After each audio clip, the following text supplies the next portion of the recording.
지난 화요일 우리 장로님 기도하신 것처럼 정교인 한마음 체육대를 하면서 많은 분들이 참여해 주셔서 정말 즐겁고 복된 시간을 가졌습니다. 준비 과정부터 마치는 시간까지 참 수고하신 우리 집행위원들, 그리고 물질과 물품으로 후원해 주신 여러 성도님들, 식사 준비하느라 수고하신 우리 근사님들, 선교회 회장님들, 그리고 각 사랑방의 목자들에게 정말 교회를 대표해서 진심으로 감사의 인사를 전합니다. 여러분, 이렇게 많은 사람들이 모여서 행사를 치르고 나면 맨 마지막에 어김없이 등장하는 것이 있죠. 그것이 무엇입니까? 바로 쓰레기입니다. 이제는 쓰레기 분리수거도 잘할 뿐 아니라 그 많던 쓰레기들을 우리 교회에 다 가져와서 깨끗하게 뒷정리를 잘 했습니다. 물론 마지막 뒷정리는 우리 주집사님께서 정리하시느라고 수고 많으셨지만 깔끔하게 정리했습니다. 만약에 행사를 잘 마쳤다 하더라도 쓰레기가 깨끗하게 정리되지 않고 온 강당에 어지럽게 쓰레기가 널브러져 있다면 다들 돌아가실 때 아마 마음이 상했을 것입니다. 이전에 쓰레기 매립 문제로 참 갈등이 생겨서 며칠 동안 쓰레기를 치우지 못하자 쓰레기 대란이 일어나지 않았습니까? 사람들이 많이 모이는 곳에, 특별히 저 부전시장에 가보니까 한 곳에 쓰레기 더미들이 쌓여 있는데 보기에도 좋지 않았을 뿐 아니라 그 악취가 심하게 풍겨서 지나가는 사람도, 그다음에 주변에 있는 상인들에게도 참 큰 피해를 입혔습니다. 사람들이 사는 곳에는 당연히 쓰레기가 발생합니다. 아무리 깨끗하게 해도 사람이 움직이고 사람들이 모이는 곳에는 쓰레기가 있습니다. 그래서 그 쓰레기를 어떻게 잘 처리하느냐에 따라서 그 사람의 수준, 그 나라의 문화 수준을 알 수 있는 것이죠. 여러분, 사람들이 모인 곳에는 쓰레기만 발생하는 것이 아니라 때로는 이런저런 문제들이 발생하기도 합니다. 나이와 성별, 취미와 기질, 성격 다 다르기 때문에 때로는 불협화음이 생기는 것이죠. 여러분, 이것은 죄송하지만 교회도 마찬가지입니다. 교회는 예수님을 믿는, 예수님을 구주로 믿는 성도들의 모임이며 하나님께서 원하시는 교회가 되기 위해 날마다 성장하고 성숙해지는 공동체입니다. 완벽하고 완전한 교회, 완전한 공동체가 아니라 그런 교회가 되기 위해서 지향하며 달려가는 공동체가 바로 교회라는 것이죠. 그러니 완벽하고 완전하지 않기 때문에 때로는 이런저런 불미스러운 일이 생기기도 하고 상처받는 일이 생기기도 하는 것입니다. 왜 그렇습니까? 말씀드린 대로 교회 구성원인 우리가 완전하지 않고 부족하기 때문입니다. 예수님의 보혈로 구원받았지만 여전히 죄를 좋아하는 이 육신의 몸, 이 육신의 몸을 입고 있기 때문에 때로는 사단이 유혹해오고 시련이 찾아오고 시험이 찾아올 때 원하지 않지만은 넘어지기도 하고 쓰러지기도 하는 것이 바로 우리라는 것입니다. 제가 이전에 수요 예배드릴 때 한번 예를 들었는데 한 청년이 교회를 다니다가 실망하고 난 뒤에 한 목사님을 찾아봤습니다. 목사님에게, 목사님, 저는 지금 완벽하고 완전한 교회를 찾고 있는데 혹시 목사님 그런 교회가 있다면 저에게 좀 소개시켜 주실 수 있습니까? 하고 물었습니다. 그래서 그 목사님께서 그래, 나도 그런 교회를 지금 찾고 있는데 아직까지 발견하지 못했네. 혹시 자네가 그런 교회를 찾게 되면 나에게도 좀 알려주세요 라고 말씀하시고 난 뒤에 이렇게 덧붙였습니다. 그리고 자네가 그런 교회를 찾게 되면 자네는 그 교회에 등록하지 말게. 자네가 그 교회에 등록하는 순간 완벽하고 완전했던 교회가 완전하지 못한 교회가 되네. 맞는 말이지 않습니까? 그 청년이 부족한데 이 땅에 완벽하고 완전한 교회가 없을 뿐더러 그런 교회가 있다 할지라도 여러분들이나 제가 그 교회에 등록하는 순간 그 교회는 이제 완전하고 완벽한 교회가 되지 못하는 것입니다. 우리 자신이 부족하기 때문에 문제가 생기는 것이죠. 그래서 여러분, 건강하고 좋은 교회는 문제가 전혀 생기지 않는 교회가 아니라 이런저런 문제가 생겼을 때 어떻게 지혜롭게 대처하면서 그 문제를 해결해 나가느냐에 달려 있는 것입니다. 그 문제를 잘 해결해 나가는 교회가 건강한 교회인 것입니다. 세상과 사단 마귀들은 이 땅에 세워진 교회들이 하나님을 찬미하며 온 백성에게 칭송받아서 주께서 구원받는 사람을 날마다 더하게 하는 그런 교회가 생겨나지 못하도록, 그런 교회가 되지 못하도록 끊임없이 유혹하고 시험거리를 만듭니다. 그래서 교회는 매일매일 치열한 영적 전쟁을 벌여야 하기 때문에 교회를 전투하는 교회라고 부르기도 합니다.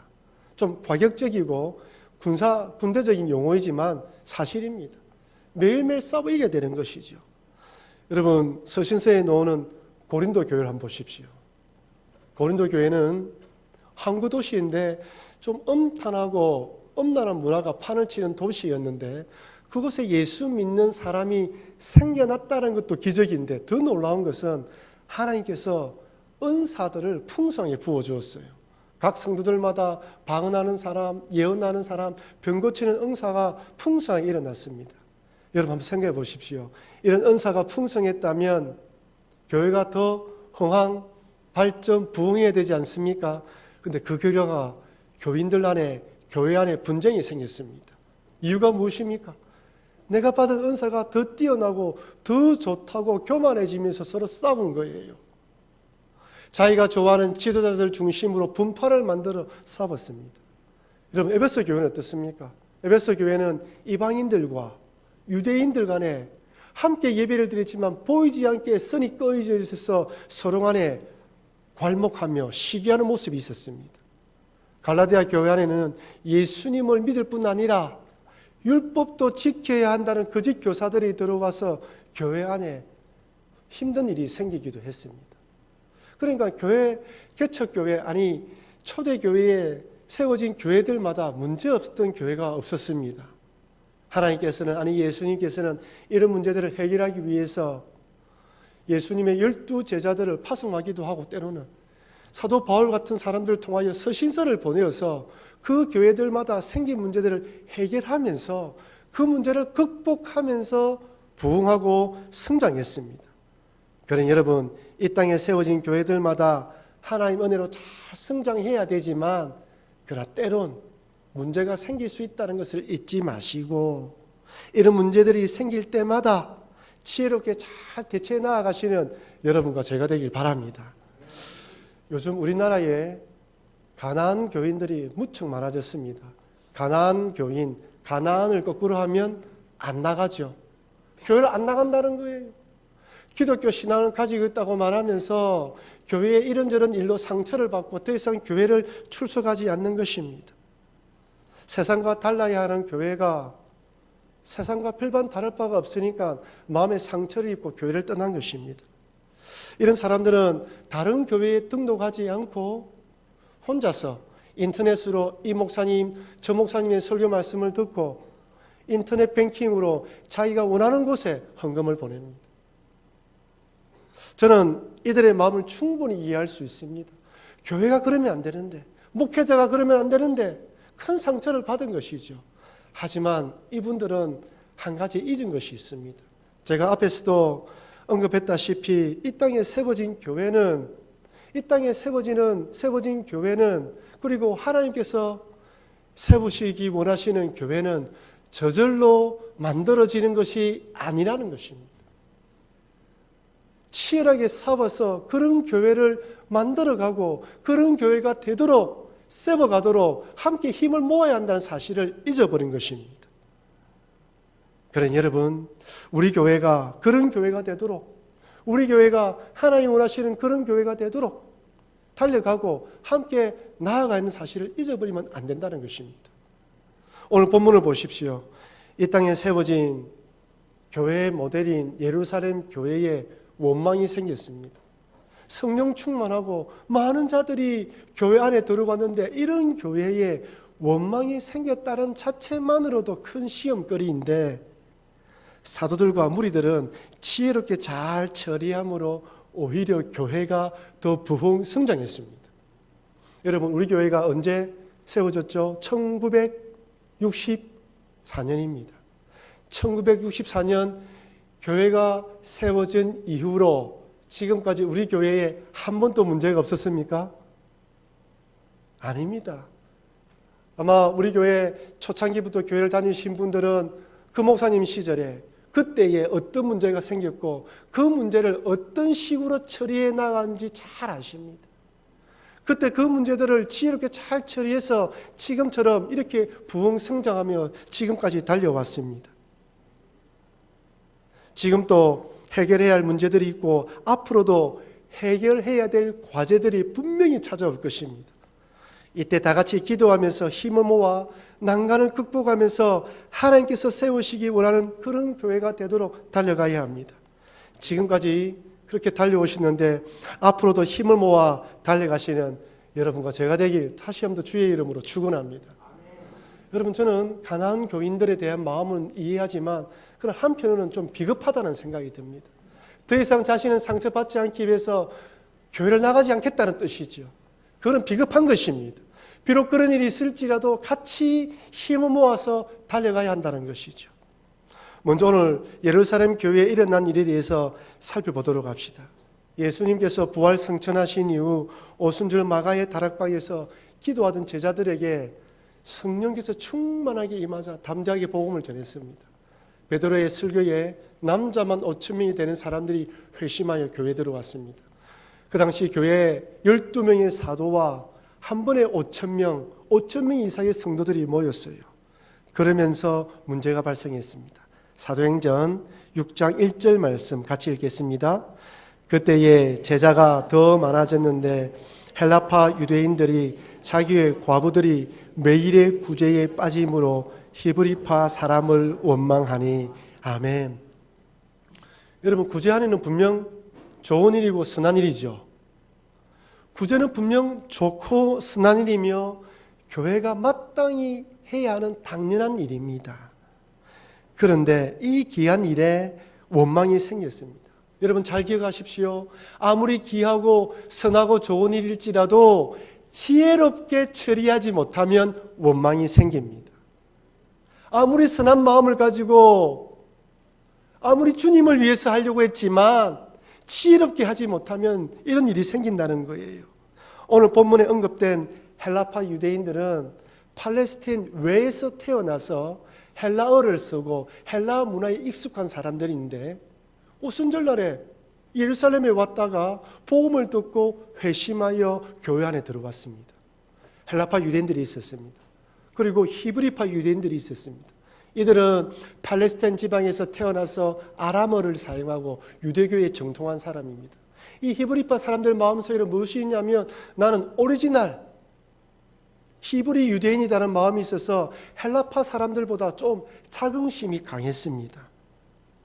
그런데 어떻게 된 일인지 구제의 대상에서 헬라파 유대인 과부들이 빠진 거예요.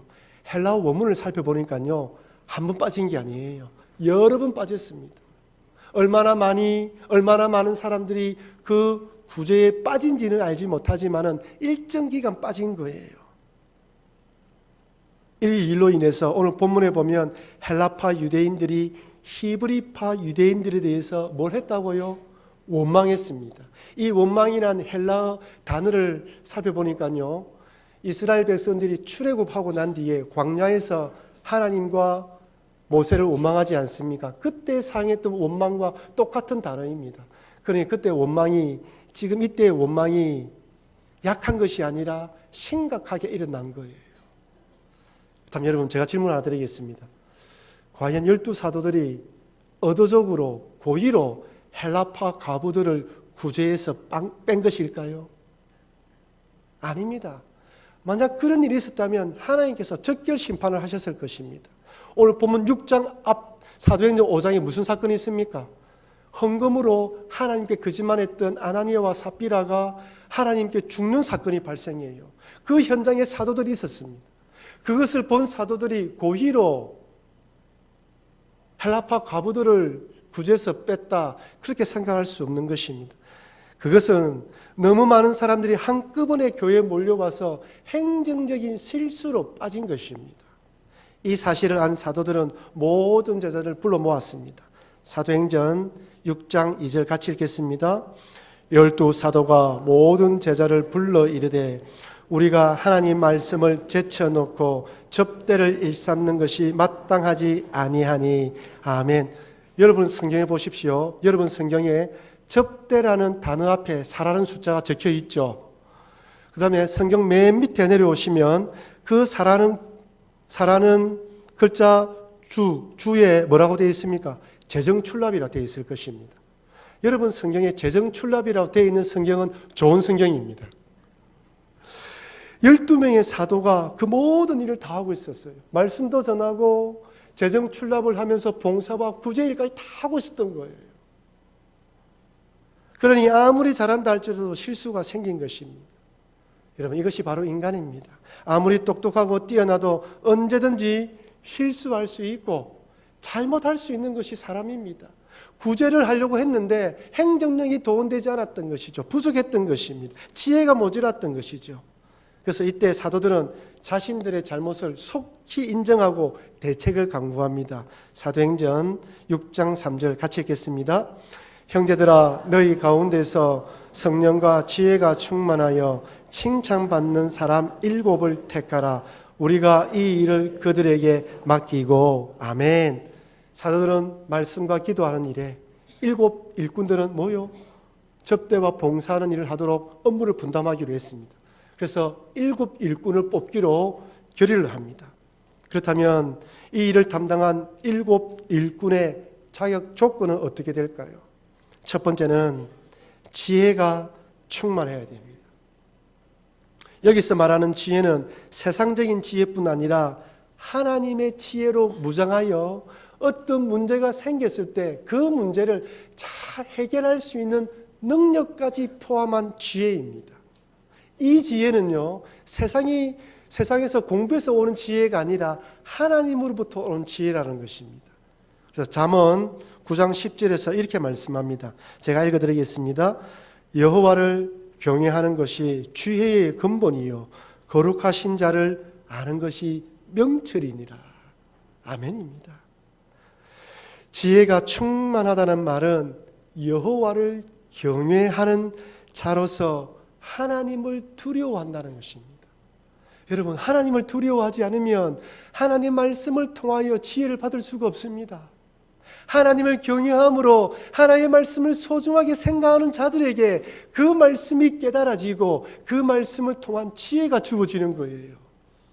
그래서 여호와를 경외해야 됩니다. 그렇다면 여러분, 구제하고 봉사하는 일에 꼭 지혜가 필요할까요? 우리가 생각하기에 그 많은 교인들 가운데에 구제 대상을 쭉 명단을 받아서 월요일부터 주일까지 요일별로 나누어서 때에 따라서 기계적으로 구제하면 되지 않습니까? 행정적인 능력만 있으면 되지 굳이 지혜가 필요할까요? 아닙니다. 사람을 섬기는 일에는 그 사람의 마음까지 살펴보아야 하기 때문에 지혜롭게 하지 않으면 구제하고도 오히려 사람의 마음에 상처를 줄 때가 있기 때문에 지혜로운 사람이 이 봉사의 일을 감당해야 되는 것입니다. 두 번째 자격은 무엇일까요? 성령 충만해야 됩니다. 한번 따라합시다. 성령 충만해야 합니다. 여러분, 성령 충만하기를 주의 이름으로 축원합니다. 저는 여러분들에게 기회 있을 때마다 성령 충만해야 된다고 강조했습니다. 제가 말하는 성령 충만은 한때 받는 것이 아니에요. 그 받은 것을 계속해서 유지하는 것입니다.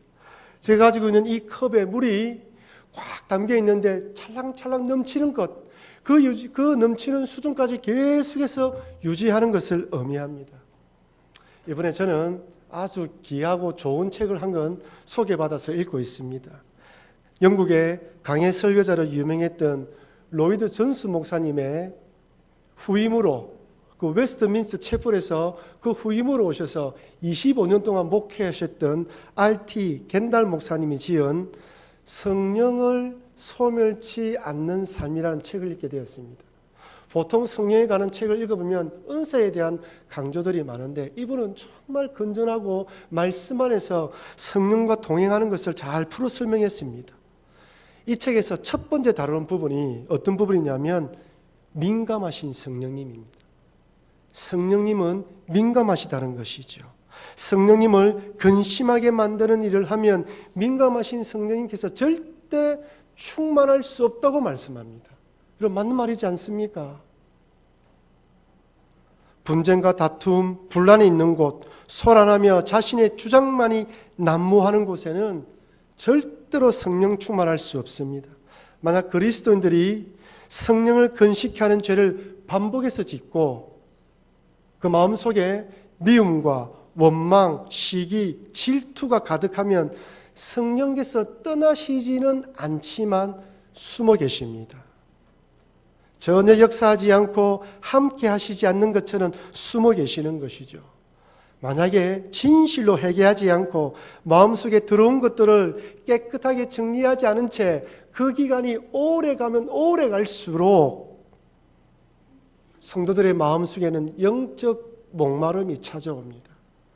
만약 여러분들 가운데에 죄를 품고 있음에도 불구하고 영적 목마름이 없다면 둘 중에 하나입니다. 죄송하지만 여러분은 그리스도인이 아닙니다. 아니거나 또 다른 한편은 성령께서 더 기다리고 계십니다. 언제까지요? 영적 타는 목마름으로 성령 충만함을 갈급할 때까지 성령께서는 숨어서 아무런 역할을 하지 않으십니다. 여러분, 오랜 기근이 들면 논밭이 어떻게 됩니까? 거북이 등처럼 쩍쩍 갈라지죠. 내 안에 성령이 충만하지 않으면요, 성령께서 함께하지 않으면 내 심령이 메말라요. 하나님의 말씀을 들어도 감동이 없고 찬양을 불러도 은혜가 없으며 기도해도 뜨거움이 사라집니다. 문제는 그럼에도 불구하고 성령 충만함을 갈망하지 않는다는 것이죠. 내 속에 죄가 있음에도 불구하고 드러내어 놓고 회개하지 않아요. 성령께서 기다리십니다. 언제까지요? 죽을 때까지, 영적으로 죽을 것 같은 마음이 찾아올 때까지, 목마른 사슴이 시냇물을 찾아 헤매들 때까지 그때 기다리십니다.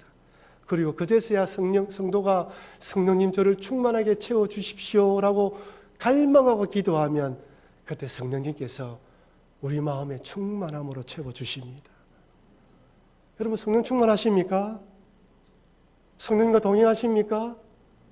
기도할 때마다 하나님이 나와 함께 하시면 느끼십니까? 어느 목사님께서 이런 말씀을 하시더군요. 성령 충만함을 갈급하는 것 외에 다른 열망이 있다면 결코 성령 충만할 수 없을 것이다. 같이 한번 읽어볼까요? 성령 충만함을 갈급하는 것 외에 다른 열망이 있다면 결코 성령 충만할 수 없을 것이다. 아멘이죠. 무슨 말인지 아시겠죠? 성령 충만함을 갈급하는 자에게만 성령 충만함을 주신다는 뜻입니다. 하나님께서는 모든 성도들에게 성령 충만할 수 있도록 은혜를 내려주셨습니다. 그러나 모든 성도들이 성령 충만한 것은 아닙니다. 왜 그렇습니까? 성령 충만함을 갈급하지 않기 때문입니다. 여러분 마음을 속이지 마십시오. 모든 성도들이 성령 충만함을 갈급할 때 하나님께서는 성령 충만함을 한없이 풍성하게 부어주셔서 예배 때마다 말할 수 없는 은혜, 기도할 때마다 응답받는 역사, 찬양할 때마다 놀라운 능력을 부어주시는 것입니다. 성도 각 개인이 성령 충만하지 않으면 그 교회는 성령 충만할 수 없습니다. 그러나 여러분, 성령 충만함을 사모하시는 여러분과 제가 되기를 주의 이름으로 축원합니다. 다시 한번 묻겠습니다. 여러분 정말 성령 충만하길 원하십니까? 그렇다면 마음을 깨끗하게 정리하십시오. 만약 여러분들이 집에서 사랑방 모임을 하거나 제가 신방을 간다고 하면 생각해 보십시오. 다 깨끗하게 정리할 겁니다. 제가 갑자기 찾아가면 목사님 10분만 계십시오, 20분만 계십시오라고 정리할 것입니다. 그런데 하물며 하나님의 영인 성령님으로 충만하기를 갈망하면서 여전히 여러분 마음에 엄난과 엄탄함과 미움과 시기와 용서하지 않음과 질투와 더러운 것이 가득 있다면 성령님을 모독하는 것입니다. 그런 마음에 어떻게 성령님 보고 오시라 말씀할 수 있겠습니까? 여러분 성령 충만을 갈망하십니까? 이 말씀을, 하나님 주시는 말씀을 받아들이면서 여러분 마음속에 있는 모든 것들을 기도하면서 다 정리하시기를 바랍니다. 정리하지 않으면 절대 성령 충만하지 못할 뿐 아니라 한평생 살아가시면서 성령 충만하지 않은 채로 이 땅을 살아가시게 될 것입니다. 그러니 성령 충만하기를 간절히 사모하시면서 깨끗하게 하시고, 또한 이런 성령 충만한 사람이 교회 직분자가 되어 일꾼이 되어 성령 안에서 하나님을 감당할 수 있도록 기도하시는 여러분과 제가 되길 주의 이름으로 축원합니다. 정말 성령 충만해야 됩니다, 여러분. 그래 이 험한 세상을 이겨나갈 수 있어요. 세 번째 자격은 칭찬받아야 합니다. 지혜와 성령 충만한 사람은 하나님께 인정받을 뿐 아니라 사람에게도 인정받습니다. 여러분, 목사가 되기 위해서는 어디로 가야 되죠? 신학교 가야 되죠. 아무나 신학교 갈 수 있습니까? 아닙니다. 신학교 입학하기 위해서는 그 자격 조건을 갖춰야 되지만 교수님과 면접을 봅니다. 면접을 보면 빠지지 않고 질문하는 게 무엇일까요? 목사로서 소명을 받았냐 묻습니다. 여러분, 소명은 두 가지가 있습니다. 내적 소명과 외적 소명이 있죠. 내적 소명은 무엇입니까? 그 개인이 기도하면서 하나님으로부터 목회자로 소명을 받았음을 확인하는 것입니다. 그다음 외적 소명은 무엇일까요? 그 사람이 속해 있는 교회, 그 사람이 속해 있는 공동체에서 사람들이 이 사람은 목사가 되기에 충분해라고 인정받는다는 것입니다. 그럼 여러분, 내적 소명이 중요할까요? 외적 소명이 중요할까요? 외적 소명이 중요합니다. 나는 내적 소명을 가졌다 할지라도 아직 외적 소명을 받지 못했다면 기다려야 됩니다. 외적 소명을 받을 때까지 기다리고, 그래서 성도들이 당신은 신학교로 가야 됩니다라고 인정할 때, 그때 신학교 문을 두드려야 되는 것이죠. 이 외적 소명을 확인하는 방법 중에 하나가 바로 칭찬입니다. 과연 성도들에게 칭찬받는 사람인가? 함께 신앙생활한 자들에게 칭찬받지 못한 사람이 목회자가 되면 안 됩니다. 함께 신앙생활한 사람들에게 칭찬받지 못한 사람이 교회 일꾼이 되면 안 돼요. 칭찬받아야지 일꾼 되지요. 칭찬받아야지 그 사람이 일꾼 되었을 때 힘을 실어줄 수 있는 것이죠. 어떤 직분을 받았든지 함께 신앙생활한 지체들과 섬기며 배려하며 희생과 봉사를 통해 칭찬을 받아야 하는 것입니다. 성경에는 이런 칭찬받는 일꾼들이 많이 소개되어 있습니다. 로마의 백부장 고넬료 한번 보십시오. 사도행전 10장 22절 상반절 같이 해보겠습니다. 그들이 대답하되 백부장 고넬료는 의인이요 하나님을 경외하는 사람이라 유대 온 족속이 칭찬하더니. 아멘. 유대 온 족속이 칭찬해요. 로마의 군인인데, 침략자인데 대단한 사람이죠. 바울의 영적 아들이라 할 수 있는 디모데는 어떻습니까? 사도행전 16장 2절 같이 읽어볼까요? 디모데는 루스드로와 이고니온에 있는 형제들에게 칭찬받는 자니. 아멘. 루스드로와 이고니온까지 칭찬받아요. 루스드로만 있는 것이 아니라 이고니온까지 칭찬받는 사람이었습니다. 다메섹에 있는 그리스도인을 잡으러 가던 바울이 환한 눈빛을 보고 눈이 감겼을 때 사도 바울의 눈을 뜨게 했던 아나니아라는 사람에 대해서는 이렇게 말합니다. 사도행전 22장 12절 같이 읽겠습니다. 율법에 따라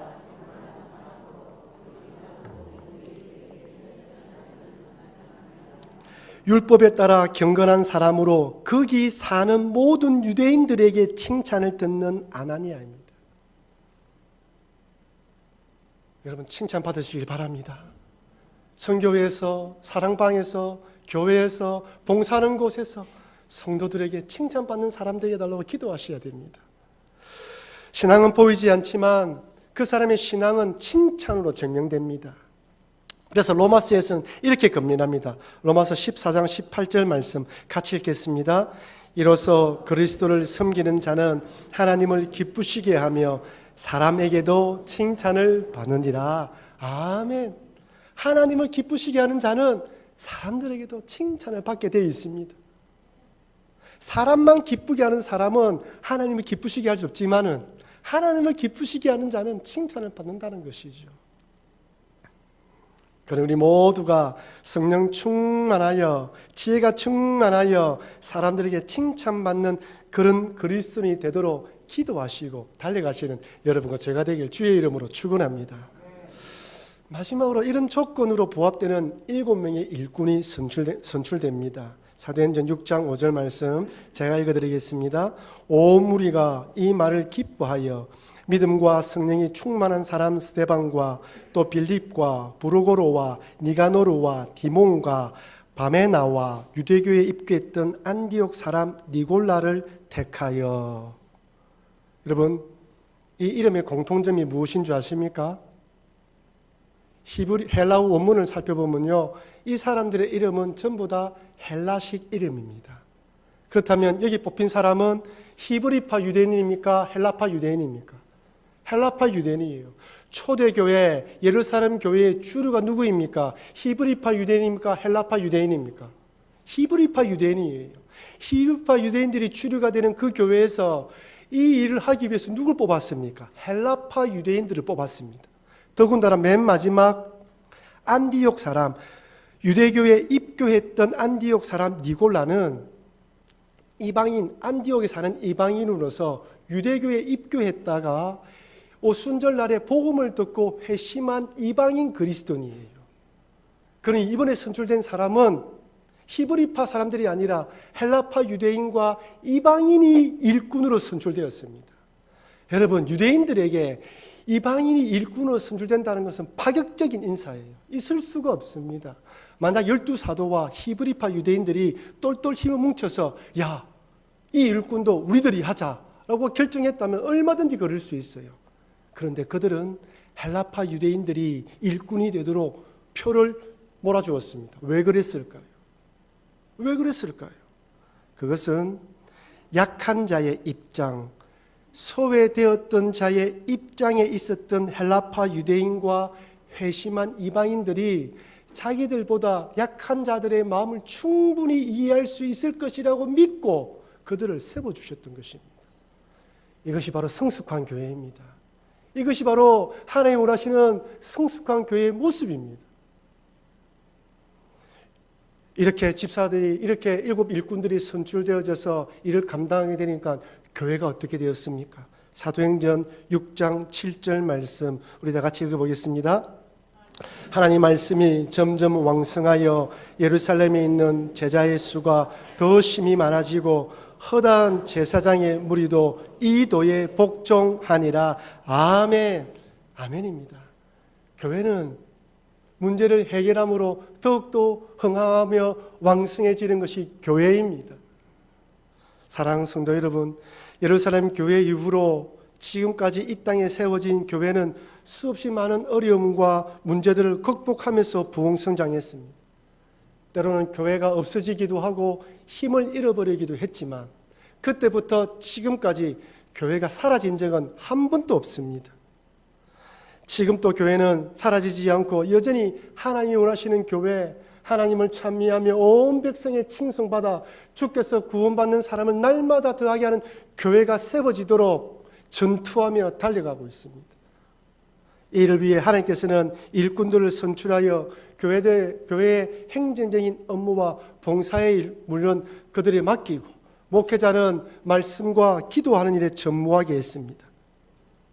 그런 여러분들이 어떤 봉사의 직무를 맡았든지 간에 직분자로 부름을 받았다면 지혜와 성령으로 충만하여 맡은 사명을 잘 감당하는 칭찬받는 일꾼, 칭찬받는 직분자 되기를 주의 이름으로 축원합니다. 뒤로 물러나지 마시고 빠지지 마시고 이런 교회가 되기 위해서 맡은 사명을 잘 감당할 뿐만 아니라 아울러 이런 지혜와 성령으로 충만하여 칭찬받는 일꾼들이 선출되어 우리 교회가 사도행전 6장 7절의 말씀처럼 하나님의 말씀이 점점 왕성하여 예루살렘에 있는 제자의 수가 더 심히 많아지고 허다한 제사장의 무리도 이도에 복종케 하는 것처럼 이 세계에 주가는 수많은 영혼들을 구원하는 그런 복된 교회가 되길 주의 이름으로 축원합니다.